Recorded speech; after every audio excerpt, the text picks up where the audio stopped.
உங்கள் அனைவரையும் இன்று சந்திப்பதில் மகிழ்ச்சி அடைகிறேன். ஒரு பாடலை பாடி இந்த நாள் நாம் வார்த்தைகளை தியானிக்க இருக்கிறோம். இந்த பாடலை நாம் சேர்ந்து பாடுவோம். அல்லேலூயா. சோர்ந்து போகாதே மனமே, சோர்ந்து போகாதே, போராட சோர்ந்து போகாதே, கண்டுரை அழைத்த தேவன் கைவிடுவாரோ, கண்டுரை அழைத்த தேவன் கைவிடுவாரோ, சோர்ந்து போகாதே மனமே, சோர்ந்து போகாதே, வாக்களித்த தேவனை நீ பாடிக்கொண்டாடு, ஊக்கமான ஆவி உன்னை தாங்க மன்றாடு, ஊக்கமான ஆவி உன்னை தாங்க மன்றாடு, சோர்ந்து போகாதே மனமே, சோர்ந்து போகாதே, துன்பங்கள் தொல்லைகள் உன்னை சூழ்ந்து கொண்டாலும், அன்பு உன்னை தேற்றும் நேரம் ஆனந்தமல்லோ, அன்பு உன்னை தேற்றும் நேரம் ஆனந்தமல்லோ, சோர்ந்து போகாதே மனமே, சோர்ந்து போகாதே, போராட சோர்ந்து போகாதே, சோதனைகளை சகிப்போம் பாக்கியவானல்லோ, சோதனைகளை சகிப்போம் பாக்கியவானல்லோ, ஜீவகிரீடம் சூடும் நேரம் எந்த பேரின்பம், ஜீவகிரீடம் சூடும் நேரம் எந்த பேரின்பம், சோர்ந்து போகாதே மனமே, சோர்ந்து போகாதே, போராட சோர்ந்து போகாதே, போராட சோர்ந்து போகாதே. ஆண்டவரே, உங்களுக்கு நன்றி சொல்லுகிறோம். அதிகாலை பொழுதுல உங்களுடைய பாதத்துல நேச முகத்தை பார்த்து நாளுக்குரிய இந்த பாசி பேர உபவாசத்தோடு நாங்கள் ஜெபத்தோடு காத்திருந்து தேசத்துக்காக, உலக நாடுகளின் ஒவ்வொரு பகுதிகளுக்காக, ஒவ்வொரு நபர்களுக்காக இன்று நாங்கள் ஜெபிக்க வந்திருக்கிறோம். இயேசுவா, இந்த நேரத்தில் எங்களுக்கு ஆசீர்வதிங்க. நாங்கள் சோர்ந்து போகாமல் நன்றிகளை செய்ய, சோர்ந்து போகாமல் உமக்காக உழைக்க, நாங்கள் உண்மை ஏற்றுக்கொண்ட நாட்களிலே, ஆரம்ப நாட்களிலே வருக எல்லா தடைகளையும் நாங்கள் ஜெயிக்க, ஒவ்வொருவரும் ஜெயிக்க கிருபை தருகிறார்கள். எங்களோடு தங்கியும் இயேசுவின் மூலம் ஆமென். ஹல்லேலூயா. இந்த நாளில் நாம் பார்க்க போகிற செய்தியின் தலைப்பு, நேற்று நம்ம பார்த்தது போல தேவனின் இரக்கமே. அதை யோசித்து பார்க்க போகிறோம். சாயந்தரம் கூட என்ன செய்யணும், கொஞ்சம் சாயந்தரம் கூட நம்ம என்ன செய்யணும்னா தேவனுடைய இரக்கத்தை குறித்து நம்ம நேற்று பார்த்தோம். இன்னைக்கு எதற்காக நாம் இரக்கத்தை செலுத்த வேண்டும், அதாவது தேவனிடத்துல நம்ம என்ன செய்யறோம், இரக்கத்தை பெற்றுக் கொள்கிறோம். இந்த இரக்கத்தை நம்ம என்ன செய்யணும்னா இந்த உலகத்துல இரக்கம் கிடையாமல் கெட்டு போகிறவங்களுக்கு நம்ம என்ன செய்ய வேண்டும், அதை வெளிப்படுத்த வேண்டும். நம்ம பார்த்தோம் இரக்க இரக்கம் செய்கிறவர்கள் யாரா இருப்பாங்கன்னா, அக்கிரமங்களை விட்டு வெளியே வந்தவங்க தான் இரக்கம் செய்வாங்க. ஒரு காலத்துல நம்ம ஏதாவது தவறுகள் செய்திருக்கலாம், ஆனா இந்த நாள்ல நம்ம தேவ ஜனங்களாய் இருக்கிறோம். இதெல்லாம் நம்ம நேற்று ஈவினிங் நேரத்துல பார்த்தோம். 1 Peter 2:9 முதல் 12 நம்ம பார்த்தோம். இன்றைக்கு நாம் எப்படிப்பட்ட ஒரு வித்தியாசமான வாழ்க்கை வாழ்கிறவர்களாக காணப்பட வேண்டும். இந்த உபவாச நாள்ல அப்படி நம்ம இரக்கம் உள்ளவர்களாக வாழ முடியாதபடி அநேகர் என்ன செய்வாங்கன்னா, தங்களுக்கு வருகிற எதிர்ப்புகளை பார்க்கும்போது, மனிதர்களுடைய தடைகளை பார்க்கும்போது என்ன செய்வாங்க, இதை பார்த்த உடனே அவங்க என்ன செய்வாங்கன்னா கடின உள்ளங்கள் ஆயிடுவாங்க. ஆனா அப்படி இல்லாதபடிக்கு கர்த்தருடைய வார்த்தை சொல்லுகிறது, அக்கிரமத்தை விட்டு விலகின நீங்க என்ன செய்ய, இரக்கம் உள்ளவர்களாக இருங்க, இரக்கம் செய்கிறவர்களாக இருங்க என்று சொல்லி இன்னைக்கு தினத்துல கொஞ்சம் நம்ம பார்த்தோம். இன்னைக்கு அக்கிரமத்தை விட்டு விலகினாதான் நமக்கு என்ன கிடைக்கும், இரக்கம் செய்கிற ஒரு குணம் வரும். அப்படி இல்லைன்னா லேயர் லேயரா ஃபார்ம் ஆகி நம்முடைய கடின தன்மைகள் அது என்ன செய்யும், இருதயம் ரொம்ப கடினப்பட்டு போய்விடும். இன்றைக்கு நாம் எதை குறிச்சு இன்னைக்கு பார்க்க போறோம்னா, தானியேலின் காலத்துல பாருங்க, தானியேல் தேவனிடத்திலிருந்து இரக்கம் பெறுவதற்காக தேவனுடைய சமூகத்தை நாடினார் அப்படிங்கிறத பார்க்கணும். தானியேல் 2ஆம் அதிகாரம் 17 முதல் 19 வசனங்கள்ல, பின்பு தானியேல் தன் வீட்டுக்கு போய் தானும் தன் தோழரும் பாபிலோனின் மற்ற ஞானிகளோட அழியாதபடிக்கு இந்த மறைபொருளை குறித்து பரலோகத்தின் தேவனை நோக்கி இரக்கம் கேட்கிறதற்காக அனனியா, மீஷாவே, அசரியா என்னும் தன்னுடைய தோழருக்கு இந்த காரியத்தை அறிவித்தான். பின்பு ராக்காலத்தில் தரிசனத்தில் தானியேலுக்கு மறைபொருள் வெளிப்படுத்தப்பட்டது. அப்பொழுது தானியேல் பரலோகத்தின் தேவனை ஸ்தோத்தரித்தான். இந்த உபவாச நாட்கள்ல நம்ம இப்படிப்பட்ட கிருபைகளை உடையவர்களா இருக்கணும். வரங்கள்னு சொல்லலாம், கிருபைகள்னு சொல்லலாம், வெளிப்பாடுகள்னு சொல்லலாம். நாம் தேசத்திற்கு சேமம் உள்ளவர்களாக மாறும். இன்னைக்கு தேவ பிள்ளைகள் நம்ம நினைக்காதபடிக்கு நம்ம நமக்காக ஜெபிக்க போறது கடைசியில் தான் வச்சிருக்கோம். ஆனா இப்ப யாரு போக்கஸ் பண்ணி நம்ம ஆண்டவர் சமூகத்துல ஜெபிக்கிறோம்னா, தேசத்துக்காக, உலக நாடுகளுக்காக, நம்மை போன்ற எத்தனையோ கர்த்தருடைய பிள்ளைகளுக்காக, இல்லைன்னா இயேசுவை ரட்சகராக ஏற்றுக்கொள்ளாத பிள்ளைகளுக்காகவும் நம்ம என்ன செய்யறோம், ஜெபிக்க போகிறோம். அவர்களை நினைவு கூறுகிறோம்.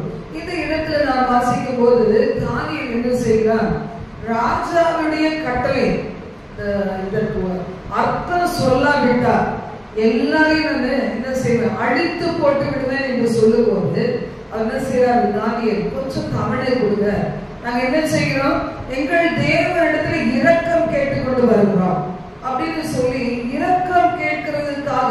எதற்கு இரக்கம் கேட்டாரு, பாபிலோனின் மற்ற ஞானிகள் எல்லாம் அழிய போறாங்க, அவர்களோடு நாமும் அழியாத படிக்கே. நாம் ஆண்டவராக இயேசு கிறிஸ்துவை அறிந்திருக்கிறோம். இந்த செய்தியை கேட்கிற பிள்ளைகளுக்கு இரக்கம் கிடைக்கணும்னா என்ன செய்யணும், ஆண்டவரை நோக்கி இயேசுவே என்று நாம் கூப்பிடும் போது இரக்கம் கிடைக்கும். அதாவது தானியேல் தான் அதை முன்னிட்டு செய்யறாங்க. அந்த காரியத்துக்கான இரக்கத்தை நாம் பெற வேண்டும், நாமும் அழிந்து விடக்கூடாது என்று சொல்லி தன்னுடைய நண்பர்களுக்கு சொல்லி எல்லாருமா சேர்ந்து என்ன செய்யறாங்க, இரக்கத்தை பெறுவதற்காக ஜெபம் பண்ணிட்டே இருக்கிறாங்க. அப்ப ஜெபிக்கும் போது யார் முன்னின்று இந்த காரியத்துல பாரம் கொண்டாரோ அந்த தானியேலுக்கு ராக்காலத்திலே அந்த சொப்பனத்துக்கான மறைபொருள் வெளிப்படுத்தப்பட்டது அப்படின்னு சொல்லி நம்ம பார்க்கிறோம். ஆண்டவருடைய பிள்ளைகள் நமக்கு என்ன வேணும், இரக்கத்தை பெற வேண்டும்.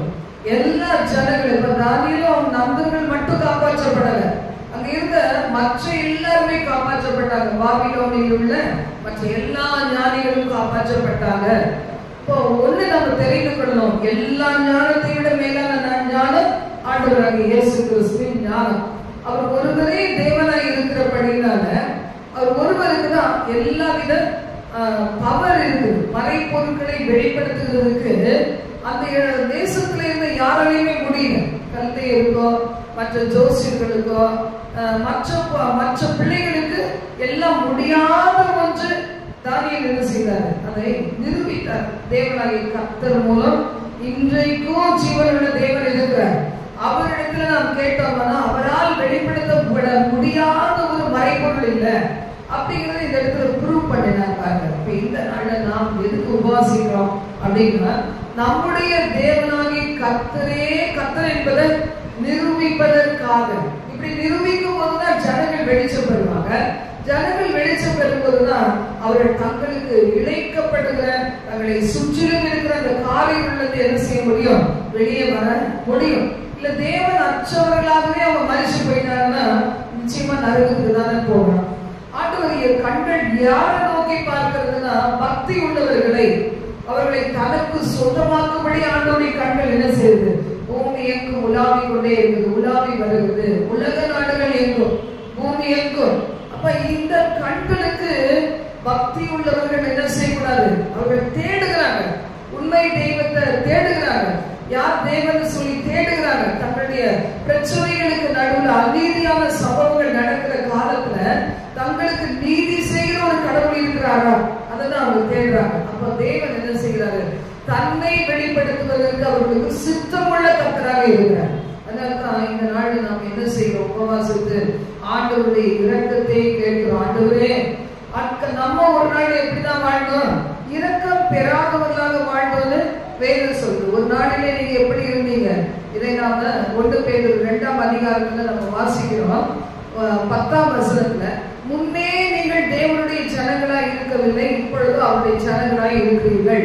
முன்னே நீங்கள் இரக்கம் பெறாதவர்களாய் இருந்தீர்கள், இப்பொழுதோ இரக்கம் பெற்றவர்களாய் இருக்கிறீர்கள்.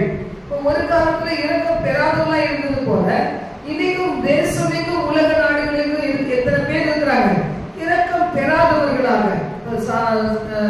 சவுல குறிச்சு நம்ம பார்க்கும்போது, சவுலுக்கு போய் நீ கண் பார்வையை கொடு, சவுலை தொட்டு சுகப்படுத்து அப்படின்னு ஆண்டவர் சொல்லும்போது என்ன செய்ய, அவன் ஏற்றுக்கொள்ள, என்னை போய் நீ அனுப்புகிறேன். அவன் எத்தனை பேரை கொலை செய்வதற்கு சம்மதித்திருந்தவன், இவ்வளவு பெரிய துரோகி, இவனுக்கு போய் நான் ஏன் போய் ஜெபம் பண்ணணும் என்று சொல்லி கேட்கும்போது ஆண்டவர் சொல்றார், இவன் என்ன தெரிந்து கொள்ளப்பட்ட பாத்திரமாய் இருக்கிறான், என் நாமத்தை நிமித்தம் இவன் எவ்வளவாய் துன்பத்தை சகிக்க வேண்டியவனாய் இருக்கிறான், துன்பத்தை சகிப்பான். ஆண்டவர் அப்பவே நினைத்து வைத்திருந்தார், சவுல் பவுலா மாறினா நிச்சயமா எல்லா துன்பத்தின் நடுவிலையும் புறஜாதிகளுக்கு என்ன செய்வான், என்னை குறித்து அவன் சொல்லுவான். அதுக்கு நான் தெரிந்து கொண்ட பார்க்கலாம். சில பேர் புறஜாதிகளுக்கு, சில பேர் இஸ்ரவேல் ஜனங்களுக்கு அவங்க ஸ்பெஷலிஸ்ட் சொல்லுவாங்க, அந்த மாதிரி தெரிந்து கொள்ளுகிறார். பேதுருவை தெரிந்து கொண்ட தேவன், சவுலை தெரிந்து கொண்ட தேவன், பவுலாக மாற்றப்பட்டு அந்த மாதிரி பாத்தீங்கன்னா அப்போஸ்தலர்களை தெரிந்து கொண்ட தேவன். நம்மளே கூட அப்படிதான் ஒரு காரியத்திலிருந்து தேவன் பெறுகிறார். ஆர்சி குடும்பத்துல இருந்து, சிஎஸ்ஐ அந்த பாரம்பரிய சபைகள்ல இருந்து, பெண்டிகாஸ்டல் சபையில கூட பாத்தீங்கன்னா எவ்வளவோ சரியான உபதேசம் இல்லாதவர்களா இருப்பாங்க. சில பேர் என்ன செய்வாங்க, என்ன நடந்தாலும் மருந்துகளும் மாத்திரைகளும் அவங்க சாப்பிட மாட்டாங்க, கடைசி முடிவு வரைக்கும் அப்படிதான் இருப்பாங்க. அந்த கொள்கையை ஏற்றுக்கொள்ள முடியாதவர்கள் தனியா போயிட்டாங்க. அவ்வளவுதான். இப்படிதான் நமக்கு நாம் வேறு பிரிக்கப்பட்டவர்களா கிடக்கிறோமே தவிர, நம்ம எல்லாரும் ஆராதிக்கிற தேவன் ஒரே தேவன் தான், ஒரே பரலோகம் தான், ஒரே நரகம் தான், டிவிஷனே கிடையாது. இங்கதான் என்ன செய்யறோம், கொள்கைகள் ஏற்றுக்கொள்ள முடியலன்னா பிரிந்து போறாங்க. இப்ப பாரம்பரிய சபைகளை இருக்கிறவங்களுக்கு ஆவியானவரை பெற்றுக்கொள்ள முடியாது, ஆவியானவரோட இணைந்து ஜெபிக்க முடியாது, துதிக்க முடியாது, பகிரங்கமா சொல்ல முடியாத சபைகள் இன்னும் நிறைய காணப்படுது.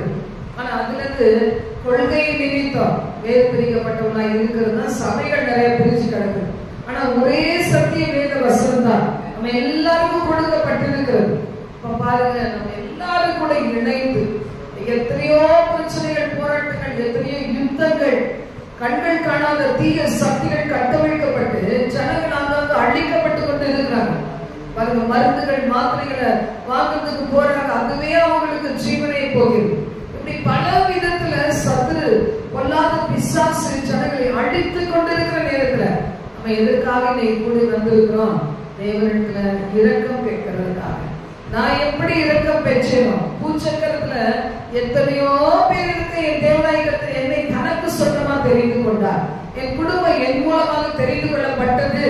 அப்படி இருக்கும்போது இன்னும் எத்தனையோ பேர் ஆண்டவரை அழிவின் குழியில இருக்கிறார்களே, சத்தியத்தை அறியாததுனால அழிவின் குழியில இருக்கிறாங்களே. அப்ப இன்னைக்கு என்னுடைய பங்காக நான் செய்ய இருக்கிறது என்ன? நம்ம எல்லாரும் என்ன செய்யணும், யோசித்து பார்க்கணும். இரக்கம் பெற்றதுனால பிழைத்து இருக்கிறாங்க நிறைய பேர், நம்மளாம் பிழைத்து இருக்கிறோம். இரக்கம் பெற்றதுனால டாக்டர்ஸ் கைவிடப்பட்ட நிலைமையில நீ உலகத்துல வாழ்ந்து கொண்டு இருக்கிறோம்.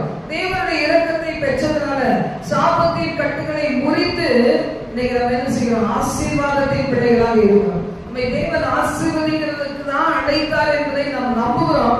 அதையும் நம்ம பெற்றுக்கொள்கிறோம். ஒருவேளை நம்முடைய சாபங்களை முறிக்க ஆண்டவராக இயேசு கிறிஸ்து சாபமான சிலுவையை ஏற்றுக்கொள்ளலனா, அந்த சிலுவையில தொங்கலனா, முற்றிலும் சூட்டப்பட்ட அந்த சிரசிலிருந்து வழிந்தோடின ரத்தத்தை நாம் விசுவாசிக்க முடியாமல் அந்நியரா இருந்தோம்னா இன்னைக்கு என்னதான் செய்வோம்? அந்த சாபத்தை தான் சுமந்து கொண்டு இருந்திருப்போம்.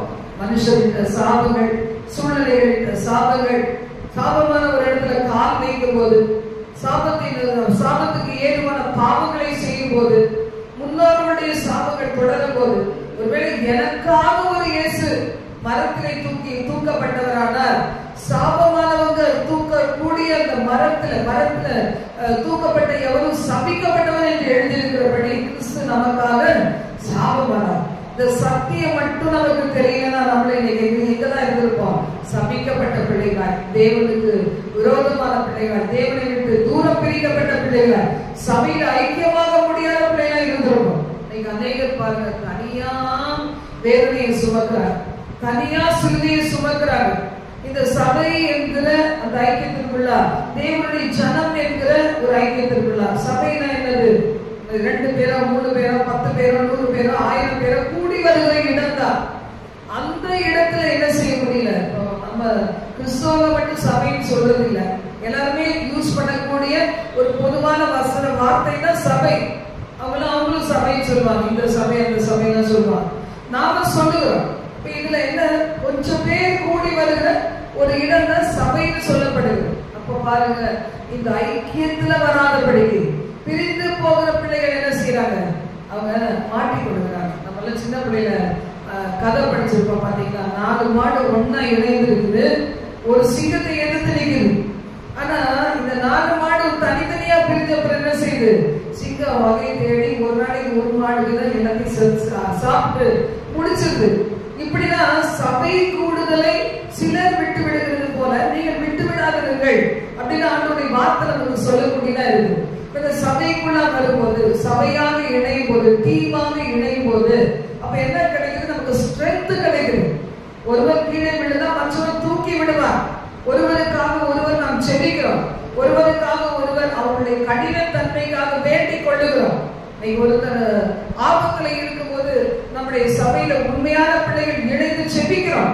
நம்ம கூடி வருகிற இடத்துல, இந்த சபைனா இந்த இடம் மட்டும் இல்ல, நாளைக்கு வேற இடத்துக்கு போகிறோம்.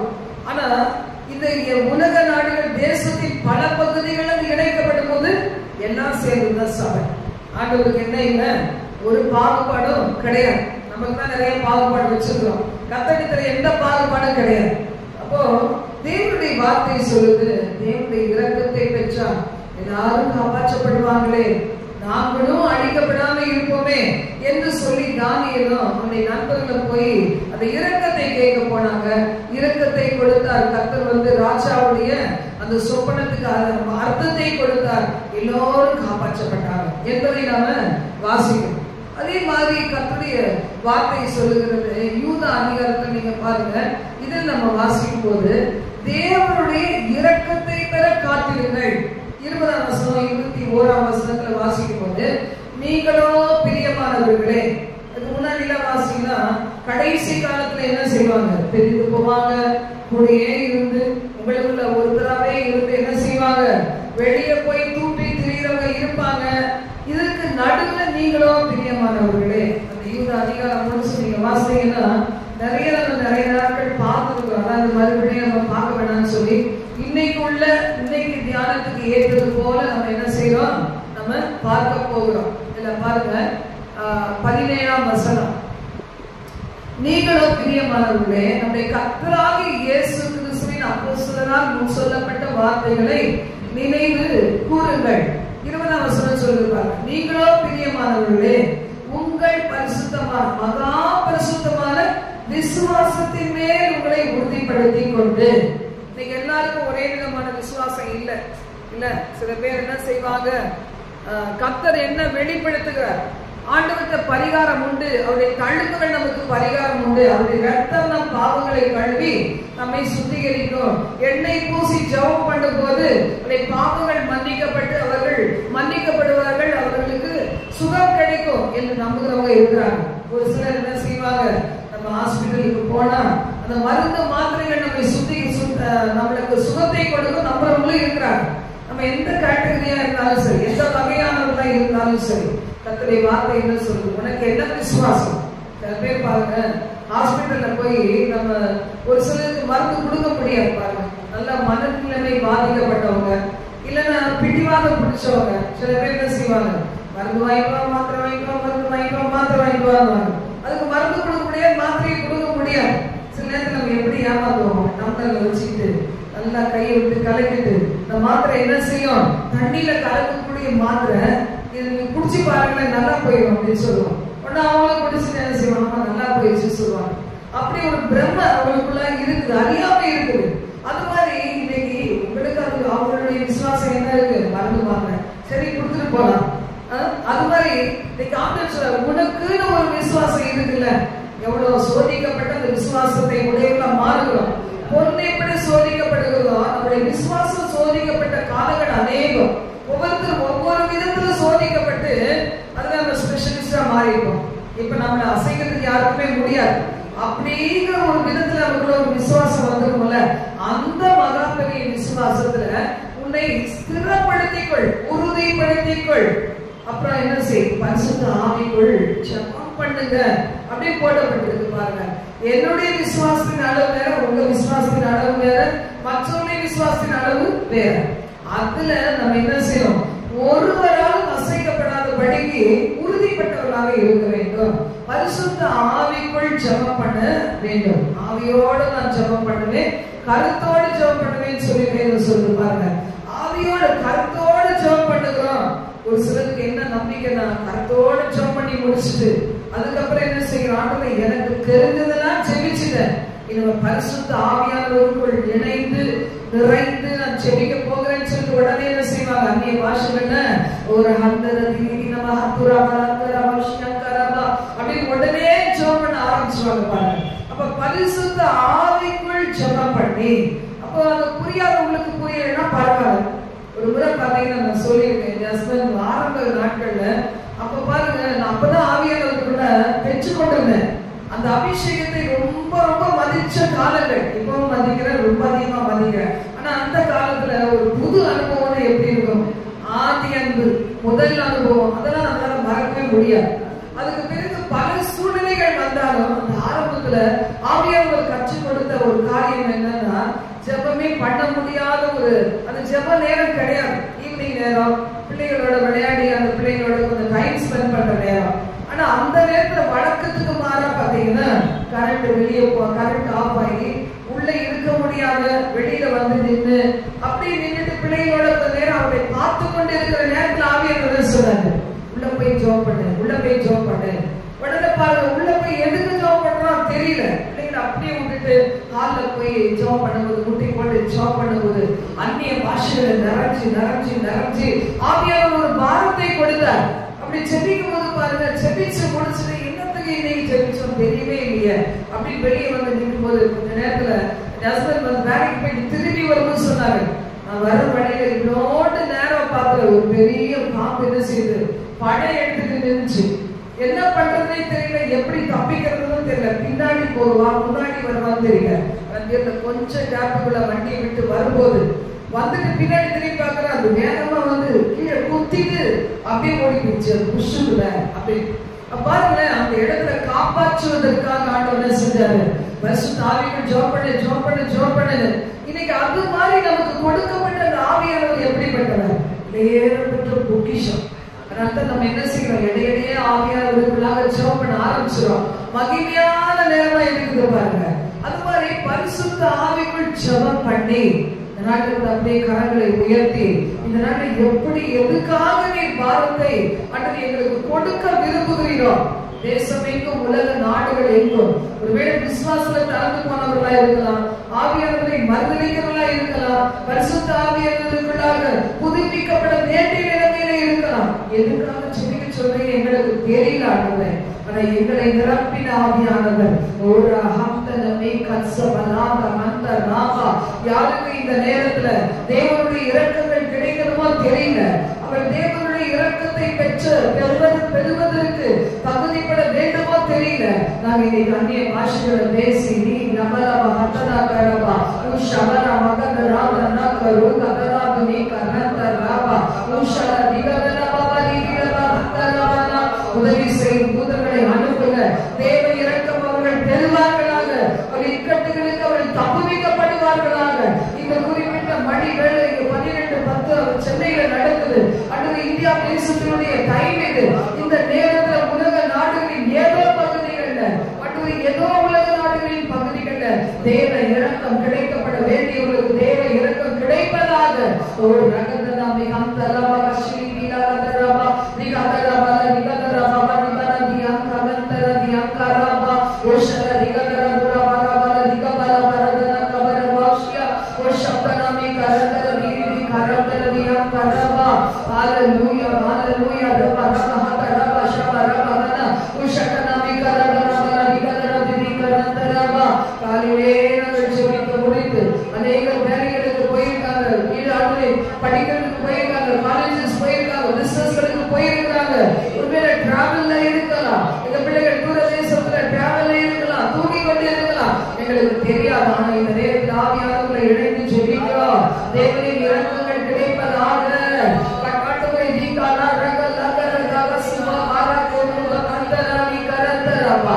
நன்றி ஆண்டவரே, நன்றி ஆண்டவரே, நன்றி நன்றி ஆண்டவரே. அடுத்தது பாருங்க 21ஆம் வசனம் சொல்லுகிறது. யூதா 21 சொல்லுது, தேவனுடைய அன்பிலே உங்களை காத்துக்கொண்டு நித்திய ஜீவனுக்கு ஏதுவாக நம்முடைய கர்த்தராகிய இயேசு கிறிஸ்துவின் இரக்கத்தை பெற காத்திருங்கள். இரக்கம் ஒரு நாள் வந்த போதும், ஜீவனுள்ள நாளெல்லாம் நன்மை கிருபையும் என்னை தொடரும். இந்த இரக்கம், அவருடைய இரக்கம் மகா பெரியது. ஆண்டவருடைய இரக்கம் மகா பெரியது. அதனால இன்னமும் நாம் காக்கப்படுகிறோம். அப்ப எது வரைக்கும் நித்திய ஜீவனுக்கு ஏதுவாக கர்த்தராகிய இயேசு கிறிஸ்துவின் இரக்கம் இருந்தாலும் நித்திய ஜீவனுக்குள்ள பிரவேசிக்க முடியும். அது வரைக்கும் நீங்கள் காத்திருங்கள், இரக்கத்தை பெற்றுக்கொள்ள. யாருமே இரக்கம் எனக்கு வேணாம் முடிஞ்சு போச்சு சொல்லவே முடியாது. ஒவ்வொரு செகண்ட் தேவனுடைய இரக்கம் வேணும். நம்முடைய குடும்பத்துக்கு வேணும், பிள்ளைகளுக்கு வேணும், பொருளாதாரத்துக்கு அடுத்த காரியத்துல வேணும், தெய்வீக சுகத்துக்கு அடுத்த காரியத்துல வேணும். நமக்கு எல்லாருக்கும் இரக்கம் தேவை, இரக்கம் தேவை, நமக்கு தேவை. நம்ம யார் யாருக்கு செபிக்கிறோம், எவ்வளோ பேருக்கு நம்ம செபிக்கலாம். தேவை இரக்கம் பெற்றாதான் அவங்க தப்புவிக்கப்படுவாங்க. பாருங்க, தேவனுடைய இரக்கம், தேவனுடைய இரக்கம் ரொம்ப அவசியம். 22ஆம் வசனம் சொல்லுகிறது, அல்லாமலும் நீங்கள் பகுத்து அறிவு உள்ளவர்களாய் இருந்து. அதனால இந்த காலத்துல என்ன வேணும், ஆவிகளை பகுத்தறிகிற வர வேணும். இது பகுத்தறிவு. எல்லாமே சொல்லுவாங்க, ஆனா நம்புகிறதுக்கு ஏதுவானது எது? அப்ப நமக்கு பகுத்தறிவு வேணும். எல்லா ஆவிகளையும் நம்ப கூடாது, பகுத்தறிவு வேணும். நீங்க அதற்கு நான் பகுத்தறிவு உள்ளவர்களாய் இருந்து சிலருக்கு இரக்கம் பாராட்டி. எல்லாருக்கும் இரக்கம் பாராட்ட முடியுமா? ஒரு சிங்கம் வந்து இருக்குது, ஒரு 100 பேர் ஒரு இடத்துல இருக்கிறாங்க. அந்த சிங்கம் வந்து வெளியே வர முடியாம கேஜ் வாசல்ல நின்று உருவுது அப்படின்னா இரக்கம் பாராட்ட கொஞ்சம் திறந்து விடுவோமா? என்ன செஞ்சிடும்? 100 பேரையும் க்ளோஸ் பண்ணோம், நம்மளே சேர்த்து க்ளோஸ் பண்ணி. அப்ப சிலருக்கு இரக்கம் பாராட்டி, யாருக்கு இரக்கம் பாராட்டணும்? சிலருக்கு இரக்கம் பாராட்டி சிலரை அக்கினியிலிருந்து இழுத்து விட்டு. சிலர் என்ன செய்யறாங்க, அக்கினியிலிருந்து அக்கினியை கொடுத்துப்பாங்க. நம்ம செடிகள் நிறுத்திட்டு அவ்வளவு மடிச்சு போயிடுவாங்க. ஆனா ஏதோ உயிர் இருக்கிற வரைக்கும் நம்ம என்ன செய்வோம், அறிந்து பேசுவோம், ஆண்டவரை பத்தி சொல்லுவோம், சொல்லுகிறவர்களுக்கு கூட துணையாய் நிற்போம். பிரசங்கிக்கிறவங்களுக்கு துணையா இருக்கணும், சுவிசேஷம் அறிவிக்கிறவங்களுக்கு அவங்களுக்கு துணையா இருந்து பக்கபலமா இருக்கிறோமா? சிலரை அக்கினி நின்று இழுத்து விட்டு பயத்தோடே ரட்சித்து நம்மளும் மிஸ் ஆயிடக்கூடாது, அவங்களும் காப்பாற்றப்படாது. இன்னைக்கு உலகம் எங்க என்ன செய்யுது, பலவித சத்தியங்கள் நம்ம குழப்பக்கூடியதா இருக்கும். ஆனா அந்த நேரத்துல முடிஞ்சா பயத்தோடு அவர்களை ரட்சிக்கணும். நமக்கு தெரிஞ்ச வேத வசனங்கள், நம்முடைய அனுபவத்துல கர்த்தருடைய காரியங்களை எத்தனையோ நம்ம அனுபவிச்சிருக்கோம். சரி, பைபிள் இருக்குதான் உனக்கு புரியல, என் சொந்த வாழ்க்கையில இயேசு நல்லவராக தப்புவித்தார், அவர் என்னை போதித்தார், அவர் என்னை ரட்சித்தார், இதெல்லாம் நம்ம சொல்லும் போது பயத்தோடு ரட்சித்து மாம்சத்தால் கரைப்பட்டிருக்கிற வஸ்திரத்தை வெறுத்து தள்ளுங்கள். ரட்சிப்பின் வஸ்திரம் என்ன செய்யக்கூடாது?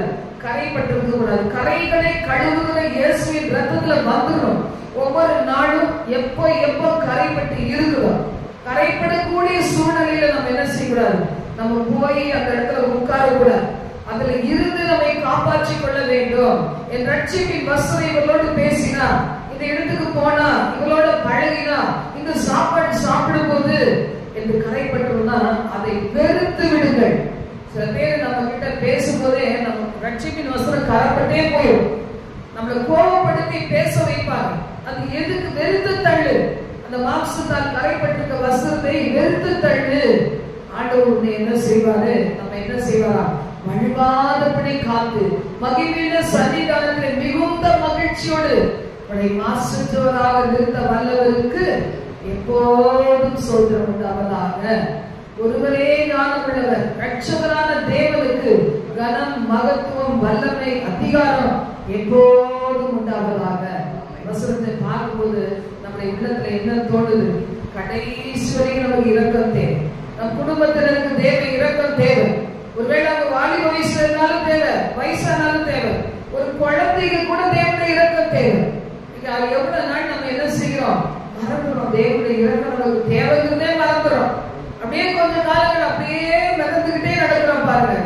அப்போ அந்த நேரத்துல ஆண்டவருடைய கிருபை மட்டும் இல்லைனா, யாரோ ஒருத்தர் உங்களுக்காக ஜெபிக்கலனா அப்படியே போயிருப்பாரு. அந்த பெருமையிலேயே அழிவுக்குள்ளா போயிடும்.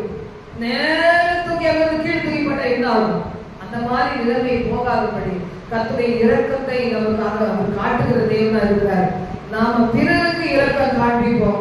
இந்த நேரம் இரக்கம் காமிச்சு, இந்த நேரம் சுவிசேஷத்தை சொல்லி, இந்த நேரம் கர்த்தருக்குள்ள வாங்குற ஒரு அவங்களை கூட்டிட்டு வரலனா தேவ இரக்கத்தை இழந்துருவாங்க. ஒரு நாள் ஆண்டவர் கேட்பார், நீ ஏன் இவரை தப்புவிக்காம இருந்த?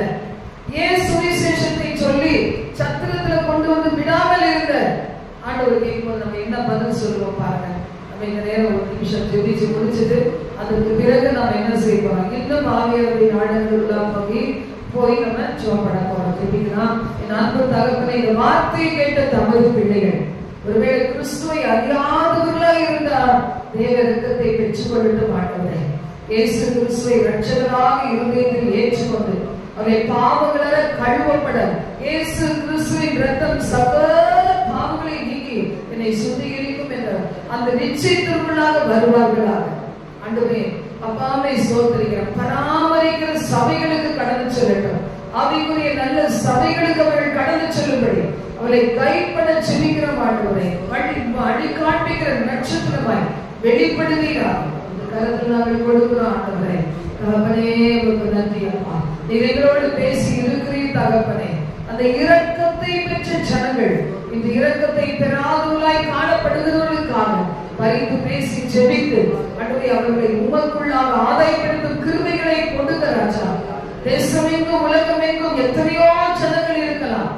நாங்கள் ஜெபிக்கிற சில ஜெபங்கள், ஒரு சில ஜெபங்கள், எத்தனையோ பிள்ளைகள் இருக்க, கோடானு கோடி பேர் இருக்க, ஒரு சிலரை ஆண்டவரை ரட்சித்து அவர்கள் திரளான கூட்டத்தை ஆண்டவரை அழிவி குளிக்கு தப்பு வைப்பீராக.